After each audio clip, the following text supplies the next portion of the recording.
ஒரு அரசியல் காழ்ப்புடன் நேர்மை திறனற்று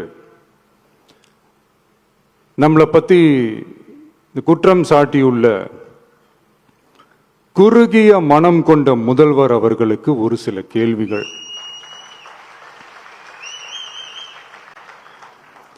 உச்சநீதிமன்றத்தில், அதாவது 13/10/2025 அன்னைக்கு உச்சநீதிமன்றத்தில் நடந்த அந்த விவாதங்களை வைத்தும் அந்தந்த உத்தரவுகளை வைத்தும் இந்த கேள்விகள்.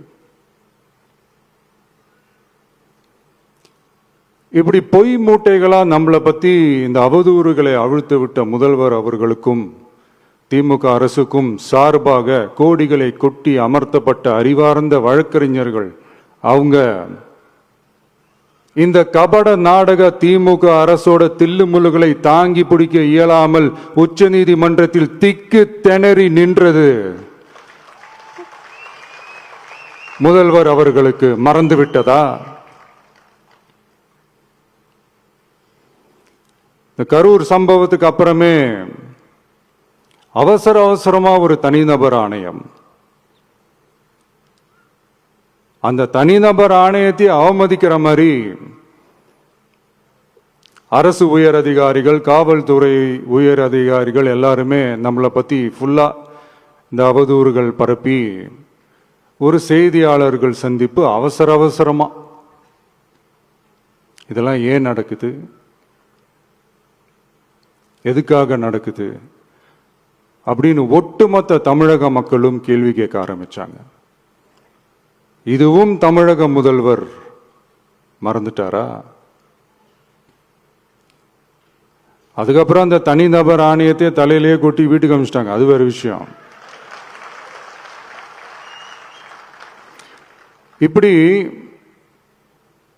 இப்படிலாம் கேள்வி கேட்ட உடனே ஏதாவது பதில் சொல்லி ஆகணும்ல. அதனால சட்டமன்றத்தில் பேசும்போது உண்மை நிலையை தெளிவுபடுத்தத்தான்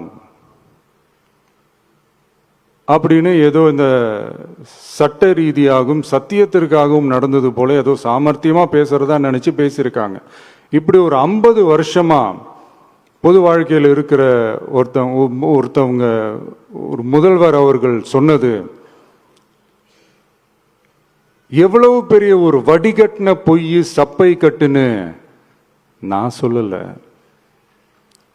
உச்ச நீதிமன்றம் சொல்லியிருக்கிறாங்க. அவங்க சொன்னதெல்லாம் கொஞ்சம் என்னன்னு கொஞ்சம் லைட்டா பார்ப்போமா?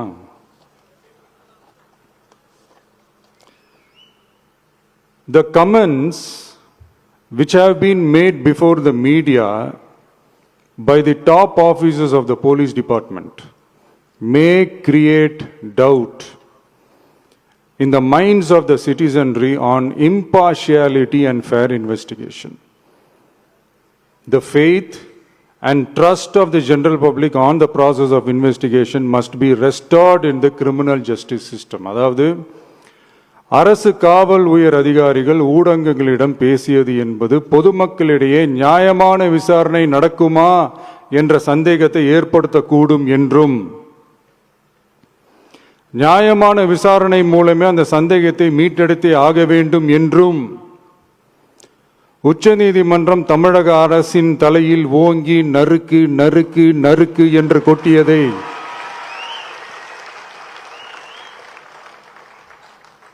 முதல்வர் அவர்கள் மறந்துட்டாரா?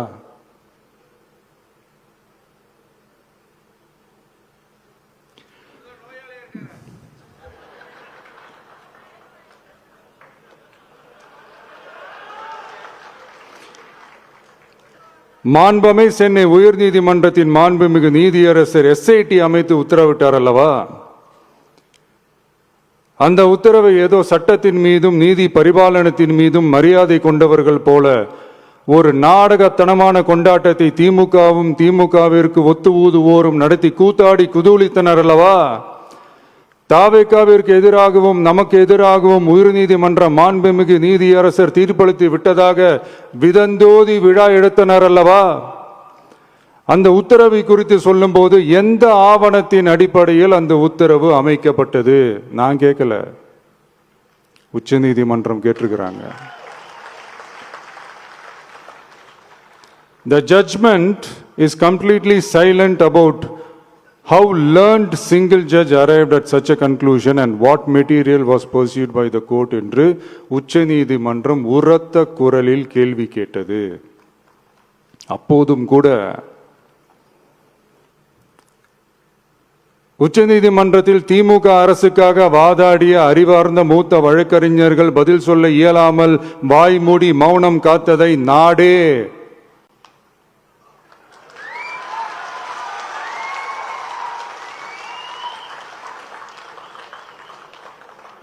பார்த்ததல்லவா? இதையும் முதல்வர் அவர்கள் மறந்துட்டாரா?